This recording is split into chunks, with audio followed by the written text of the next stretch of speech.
เป็นธงดีบารมีหนุนเป็นธงบุญภูนสวัยเป็นธงงามเปี่ยมน้ำใจเป็นธงชัย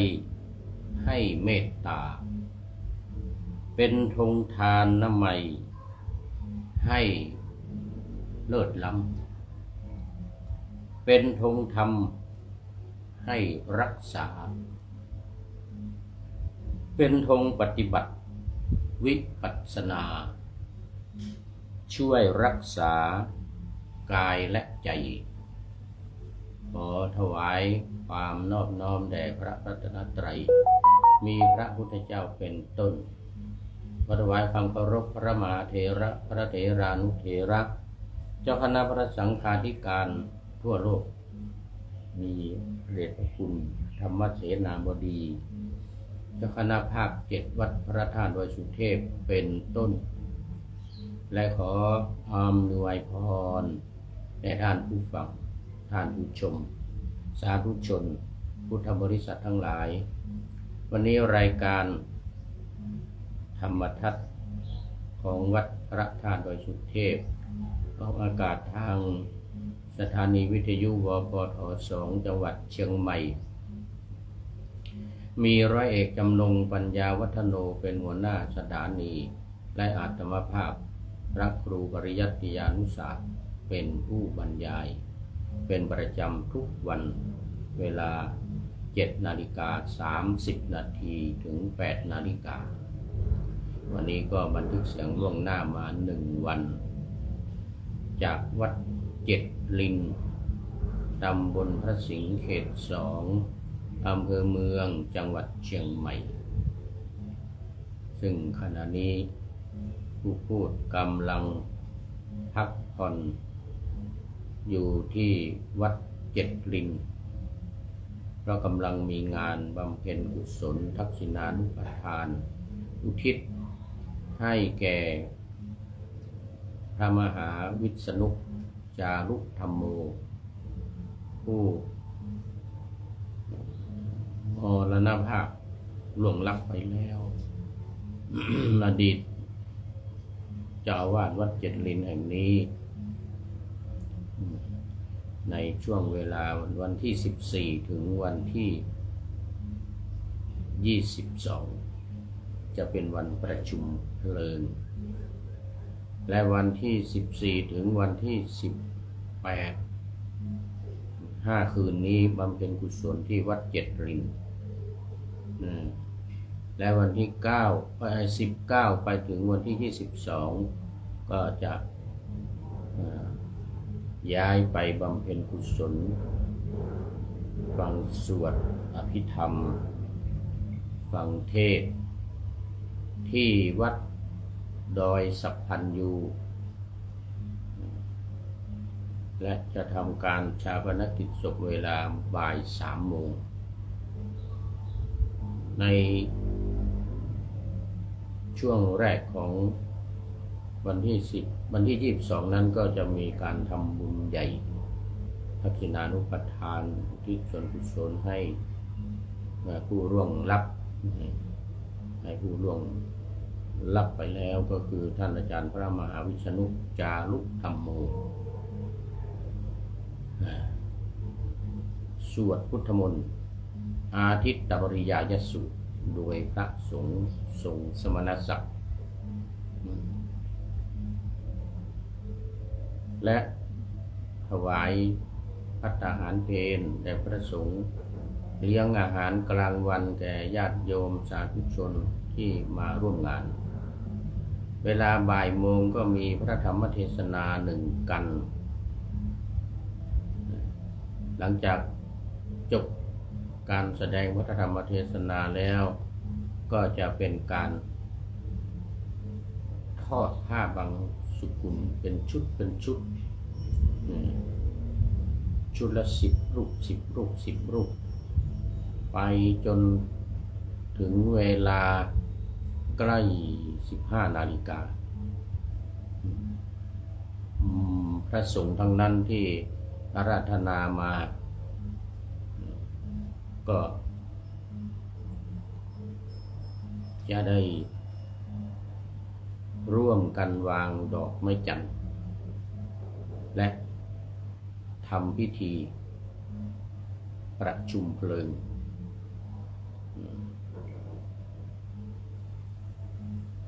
พระสงฆ์4 รูปสวดอภิธรรมและสดับประกรณ์จบ นี่วิธีจะจบแต่ในช่วงนี้14 ถึง 18กลางคืนเนี่ยนะก็ทำที่วัดเจ็ดลินแห่งนี้โดยการนี้ประชาสัมพันธ์ญาติโยมที่จะมาร่วมทำบุญมาร่วมถวายภัตตาหารเช้าเพลแด่พระสงฆ์ที่ลงมาเจ็ดลินทั้งที่วัดดอยสัพพันยูทั้งหมด8 วันเนี่ยนะก็ตามอัธยาศัยอันนี้ก็มีหลายท่านมาเป็นเจ้าภาพเดี๋ยวจะมีรายชื่อมาอนุโมทนาอย่างเมื่อคืนที่ผ่านมาหมายถึงเมื่อวานนะไม่เมื่อวันซืนนะวันซืนท่านผู้ฟังอยู่รายการวันนี้คือเมื่อวันซืนวันนี้บันทึกเสียงล่วงหน้า 1 วันมันยังไม่ถึงเวลาทำบุญในตอนเย็นก็มีวันนานวุฒิชาติคำปันพร้อมกับ FC ในรายการฟังสบายสไตล์วุฒิชาติอะไรก็ไม่รู้มีอะไรก็พูดไปชักชวนญาติโยมมาทำบุญไปถวายทานที่นั่นที่นี่ถวายเทียนบ้างถวายอะไรทำบุญเนี่ยตั้งโรงทานอย่างเมื่อวานนี้ก็ชักชวนญาติโยมมาตั้งโรงทานได้เงินมา 15,000 บาทรวมทั้งการเทศน์การสวดและนิมนต์พระมาเทศน์มาสวดจากวัดพระธาตุสุเทพทั้งหมดทั้งเทศน์ทั้งสวดนะตุลุงหนงของเราก็มาทั้งเทศน์และสวดเหมือนกันกินรวบหมดทั้งเจ้าภาพเป็นเจ้าภาพด้วยในนามของวัดพระธาตุดอยสุเทพทั้งอุบาสกอุบาสิกาศรัทธาญาติโยมพระสงฆ์สามเณรทั้งหมดเป็นเจ้าภาพร่วมกันเลยมีFC ของรายการฟังสบายสไตล์วุฒิชาตินี่นะปนานวุฒิชาติเดิมก็คือปนานบุญช่วยคำปันจัดรายการในสถานีวิทยุของเรานี่แหละสถานีวิทยุเพื่อการศึกษาพระพุทธศาสนา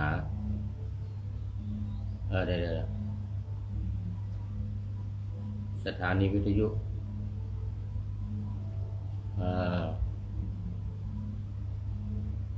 พระพุทธศาสนาแห่งชาติและจริยธรรมนี่เกือบลืมมาเลยสถานีวิทยุพระพุทธศาสนาแห่งชาติและจริยธรรมแต่รายการที่ออกปัจจุบันนี้มันเป็นวปท.2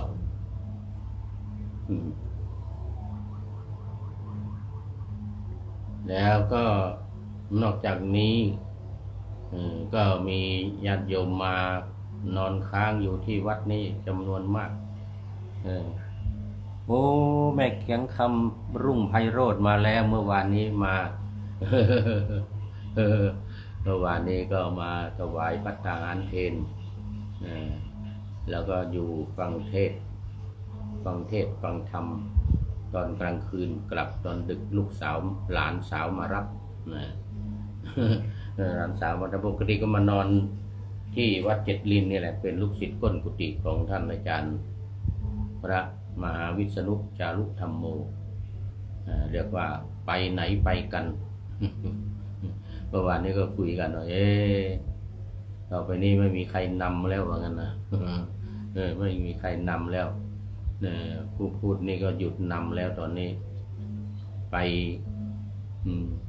อยู่เป็นที่เป็นทางแล้ว หยุดนำปีที่แล้วก็วิที่แล้วนำอยู่ปีก่อน2 ปีก่อนนำญาติโยมไปทอดกฐินที่ประเทศไอร์แลนด์สำหรับปีนี้เนี่ยเดี๋ยวจะไปเดือนพฤษภานี้ตอนแรกก็คุยกันว่าจะนำผ้าป่าไปทอดถวายที่วัดที่เอสโตเนียพระธาตุดอยสุเทพเรานี่แหละที่เอสโตเนียแต่ว่าแม่เกียงคำบอกว่าวันพรุ่งนี้จะไปแห่มกรรมนะเจ้าวันพรุ่งนี้จะมาอีกวันพรุ่งนี้ก็หมายถึงวันที่รายการนี้ออกเนี่ยวันที่รายการนี้ออกคือวันที่17นะดีเดี๋ยวจะได้เจอกัน จะได้เจอกันหรือมีเวลาจะได้ชวนไปยุโรปบ้าง เนี่ย2 ปีก่อนเขาไปกันที่ประเทศไอร์แลนด์นี่จะไปประเทศเอสโตเนียแล้วก็ไปเที่ยวหลายๆประเทศอยู่ใกล้ๆกันเช่นเดนมาร์กไอซ์แลนด์แล้วก็นอร์เวย์สวีเดนฟินแลนด์อยู่ใกล้ๆกันนั่งเรือบ้างนั่งรถบ้างนั่งเครื่องบินบ้างไปเกาะไอซ์แลนด์นี่แหละ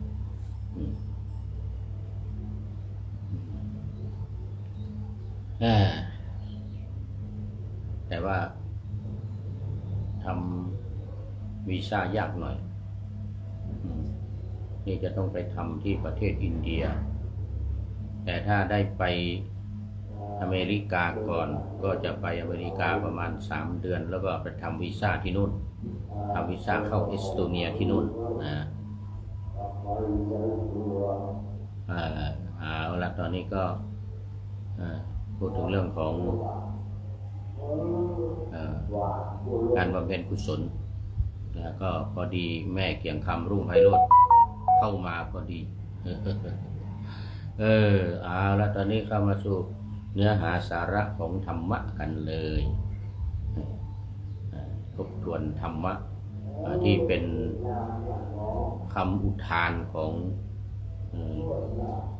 พระเถระชื่อว่าเอกุทานะเอกุทานก็คืออุทาน1 คาถาว่าไปแล้วเมื่อวานนี้เดี๋ยวทบทวนอีกทีหนึ่งก็คือนี่คือพระเถระเนี่ยมีอุทานหรือแสดงธรรมถือพัดขึ้นไปนั่งบนธรรมาสน์แล้วแสดงธรรมเนี่ยว่า1 คาถานี้เท่านั้นเทวดาในป่าที่อยู่รอบๆนั่นนะในราวไพรเรียกราวไพรสาธุการเสียงดังลั่นป่าหมดทุกๆวันอุโบสถทุกๆวันอุโบสถ14 ค่ำหรือ15 ค่ำใจความว่าอธิเจโตอธิเจตโสอัปปมัชชโตมุนิโนโมนะปะเถสุสิกขโตโลกานะภวันติตาทิโนอุปสันตัสสะสัทธาสติมโตซึ่งก็แปลว่าความโศกทั้งหลายย่อมไม่มีแก่บุคคลผู้ที่มีจิตมั่นคงอธิเจตโสอัปปมัชชโตเป็นผู้ไม่ประมาทมุนิโนเป็นมุนีคือเป็นผู้รู้หรือผู้ตรัสรู้ โมนะปเถสุสิกขโตเป็นผู้ศึกษาอยู่ในทางแห่งโมนะปฏิบัติโมนะปฏิบัติก็คือมุนีนี่แหละมุนะนี่แหละปฏิบัติตามผู้รู้ตามพระพุทธเจ้าอย่างเงี้ยโมนะคือมุนีมาจากมุนะนะมุนีผู้รู้ผู้ตื่นผู้เบิกบานอย่างพระพุทธเจ้าเนี่ยปฏิบัติอยู่ในทางของพระพุทธเจ้าในทางของผู้รู้ว่างั้นนะตาทิโนเป็นผู้คงที่อุปสันตัสสะเป็นผู้สงบนะระงับกิเลสทั้งหลายศรัทธาสติมัตโตก็เป็นผู้มีสติอยู่ทุกเมื่อย่อมไม่เศร้าโศกเนี่ยอันนี้ย่อมไม่เศร้าโศกเนี่ย1 คาถาเนี่ย4 บรรทัดขึ้นไปก็ว่า1 คาถาเนี่ยก็ได้รับเสียงชัยโยโห่ร้องก้องกึกในราวป่าอย่างนี้จบตรงนี้เมื่อวานวันนี้เราจะได้มาต่อมามีวันอุโบสถวันหนึ่งก็มีพระผู้ทรงพระไตรปิฎกไตรปิฎก84,000 พระธรรมขันธ์เนี่ยนะจำได้หมดนะจะสวดเป็นทำนองสรพัญญะจะกล่าวเป็นคาถาบรรยาย100 แก้วก็พูดได้2 องค์นี่เหมือนกับประเทศพม่าประเทศพม่าก็มีพระที่ท่องท่องจำพระไตรปิฎกเนี่ย84,000 พระธรรมขันธ์เนี่ยนะ45 เล่มเนี่ยได้อยู่ในพุงหมดเลยเวลาไปสอบกรรมการก็จะบอกให้ว่าตรงไหนว่าได้หมดให้ว่าอภิธรรมเนี่ยได้ให้ว่าพระสูตรเนี่ยได้ให้ว่าพระวินัยเนี่ยได้ข้อไหนข้อนั้นข้อนี้หมวดนั้นหมวดนี้ว่าเป็นภาษาบาลี นี่เขาเรียกว่าทรงพระไตรปิฎกนี่2 องค์นี้มาที่ในราวป่าที่ภิกษุเอกุฏานนี้อยู่ท่านเป็นพระขีณาสพนะท่านเป็นพระอรหันต์เป็นขีณาสพท่านพระเอกุฏานพอเห็นพระเถระ2 รูปมามีบริวารมารูปละ500ก็เป็นผู้ที่เทศเก่งพูดมาปาติโมกข์เนี่ยไอพระไตรปิฎกเนี่ยตรงไหนได้หมดมีลูกศิษย์คนละ500ปัญจสัตตา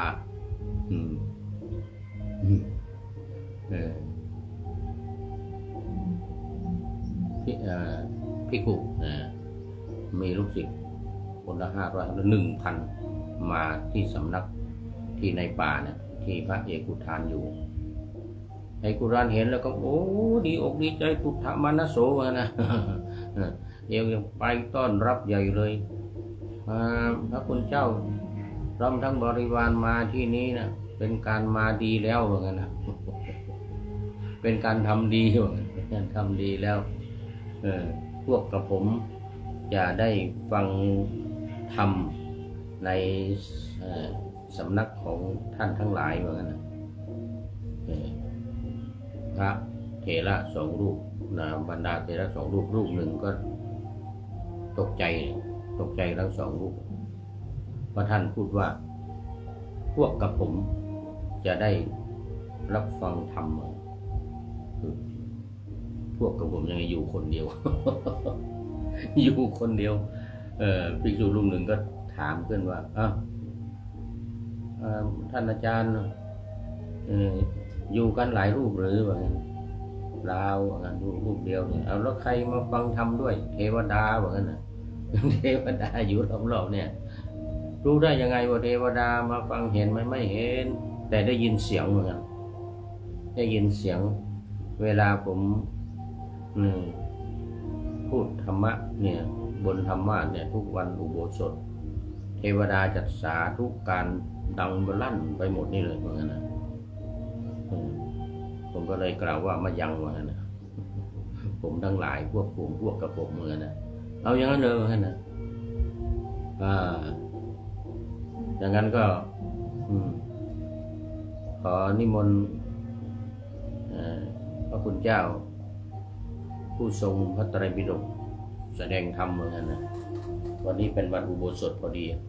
เดี๋ยวเทวดาทั้งหลายจะสาธุการให้ลั่นไปหมดคอยดูเหมือนกันนะพระเถระองค์หนึ่งพระธรรมกถึกองค์หนึ่งก็ขึ้นธรรมะถือพัดวีชนีขึ้นธรรมะสวดก่อนสวดทำนองโสรปัญญาเนี่ยนะเนี่ยว่าเป็นคาถาเนี่ยเช่นเนี่ยธรรมะทะโลนาตาวตายาวตาภาอุภาสตินี่นะอันนี้เขาเรียกว่าทำนองโสรปัญญามันเป็นคาถาปัทยาวัตรเป็นกลอนภาษาบาลีโยจะอัปปังปิสุตตวานาธัมมังกายเยนะปัสสตินี่องค์หนึ่งขึ้นสวดอย่างนี้สวดคาถาเป็นทำนองโสรปัญญานับปะมัชฌะติโยธัมมังธัมมะทะโลสะโหติเวนี่อย่างนี้เป็นต้นนะเป็นต้นแล้วที่เป็นคาถาอยู่ในพระไตรปิฎกเนี่ยเป็นหมื่นคาถาเนี่ยพันหมื่นคาถานั่นนะจำได้หมดอยู่ในพุงจำอยู่ในพุงหมดแม่เกียงคำพระเตปิฎกทรานี่นะผู้ทรงจำพระไตรปิฎกนี่นะ2 รูปนี่นะได้หมดนี่สวดเสร็จรูปหนึ่งก็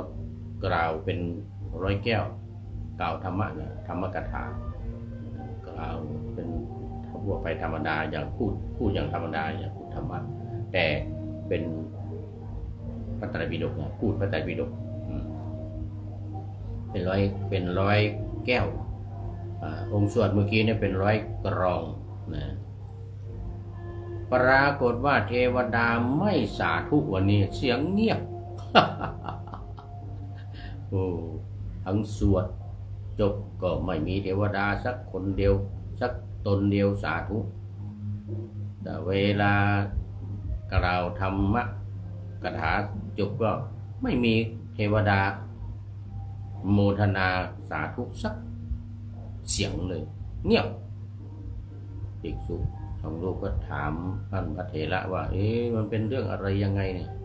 เมื่อกี้ท่านกล่าวว่าเทวดานี่โมทนาเต็มหมดเลยเนี่ยพวกผมทั้งสวดทั้งกล่าวธรรมกถาเนี่ยไม่มีเทวดาสักองค์เดียวเหมือนกันนะพระคุณเจ้าท่านอาจารย์โม้แล้วนะขี้โม้ขนาดหนักเหมือนกันนะมันเป็นยังไงนี่ทำไมเป็นอย่างนี้เหมือนกันนะพระเอกุฏฐานก็เลยบอกว่าทุกวันเนี่ยทุกวันพระที่ผมทุกวันพระที่ผมสวดเนี่ยก็เทวดาสาธุการกันหมดเลยนะแต่วันนี้ผมก็ไม่รู้ว่าเป็นยังไงเหมือนกันถ้าอย่างนั้นท่านลองว่าดูเหมือนกันนะท่านลองเทศดูเหมือนกันนะแล้วก็ขึ้นบนธรรมะถือวีชนีถือพัดขึ้นไปก็ว่าคาถาที่ว่าเมื่อกี้เนี่ยอธิเจตโสเนี่ยนะปรากฏว่าเสียงเทวดาเฮกันลั่นเลยไม่ใช่เฮสาธุการเสียงสาธุการดังเต็มป่าไปหมดโอ้ใช่พระธรรมกถึกก็เลยกล่าวว่าโอ้เทวดาพวกนี้สาธุการเห็นแก่หน้าเลยสาธุการให้เฉพาะพระเถระที่อยู่ที่นี่เท่านั้นพูดเทศเหมือนกันนะดูไปดูมาหมดเวลา หมดเวลาวันนี้โอ้โหต้องขออภัยดูไปดูมาหมดเวลาซะแล้ว เอาไว้วันต่อไปอันนี้มีมาดูท้ายรายการข้อคิดท้ายรายการวันนี้ได้จากท่านนายพลนเรศจิตรักท่านนายพลของเรานี่นะท่านก็เขียนไว้ว่า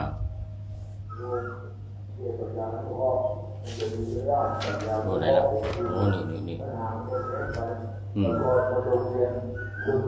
เป็นธงดีบารมีหนุนเป็นธงบุญภูมิสวัยเป็นธงงามเปี่ยมน้ำใจเป็นธงชัยให้เมตตาเป็นธงทานนามัยให้เลิศล้ำเป็นธงธรรมให้รักษาเป็นธงปฏิบัติวิปัสสนาช่วยรักษากายและใจขอบคุณท่านนายพลนเรศเป็นอย่างจริงเนื่องจากว่าท่านไปเยี่ยมพระเดชพระคุณหลวงพ่อที่โรงพยาบาลไปถึงก็พบหลวงพ่อกำลังนั่งทำสมาธิภาวนาอยู่แต่หลวงพ่อชื่อเดิมว่าธงชัยท่านอาจารย์นเรศก็จึงเขียนเป็นบทประพันธ์บทแหล่บทกลอนแหล่ขึ้นมาเป็นลำนำเป็นข้อคิดท้ายรายการในวันนี้ขอบคุณท่านนายพลเป็นอย่างยิ่งขอนำรายการธรรมะทัดไปก่อนแล้วจะย้อนมาใหม่ในวันหลังเพื่อให้ท่านทั้งหลายได้รับฟังพระธรรมเทศนาเหมือนดังเดิมเป็นธรรมะในพระไตรปิฎก3ธรรมบทอันงดงามบรรยายเสริมอธิบายใจความเหมาะมาต่อเติมยกนิทานดั้งเดิมเสริมบทธรรมขอทุกท่านสุขกายสบายใจปรารถนาสิ่งใดอันเลิศล้ำจงเพิ่มพูนตามบุญงามและตามกรรมที่ได้บำเพ็ญไว้ทุกประการขอเจริญพร